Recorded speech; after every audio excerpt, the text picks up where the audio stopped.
It was the battle dress that caught John Thompson's eye nearly 8 decades ago. I saw some guys with this pretty uniform on, Marine Corps uniform. Thompson, now 94, enlisted in the United States Marine Corps in 1942. 1 year after President Franklin Roosevelt signed an executive order banning discrimination in the government. But unlike thousands of young American men who signed the same papers, Johnson was not shipped to Camp Lejeune to begin his training. Carved a place out among the trees down there and named it Montford Point. That was the only place that blacks could be trained.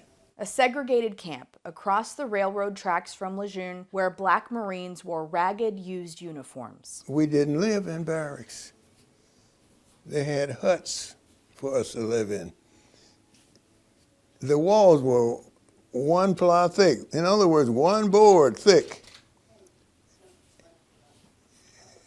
And it looked as if you could ram your fist through a wall.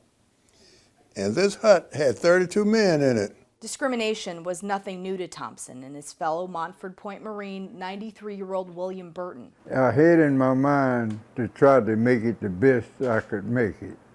Not to go over the hill, not to, disobey orders. Both men served in the Pacific dispensing ammunition. Burton even saw combat, but their devotion to their flag didn't change how these men were looked at when they came home. The white lady said she get out there, she didn't want to serve no black folks in there. She tell me, "Oh, I'm sorry, Mr. Thompson.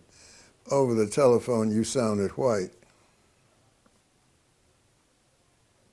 That happened to me. 2 men now revered as members of the greatest generation, who were considered second-class citizens after risking it all for their country. I just think it was a tough thing what we done went through, but the Lord ain't gonna put no more on you than you can bear. Wedged between family photos, Burton proudly displays a token of his service. That made me feel real good for the time I had served. The battle dress Thompson once dreamt of wearing waits to be tried on again. Yeah, it's a little tight. While it may not fit, a Marine always wears their pride in the Corps. Sarah Blake Morgan, The Associated Press.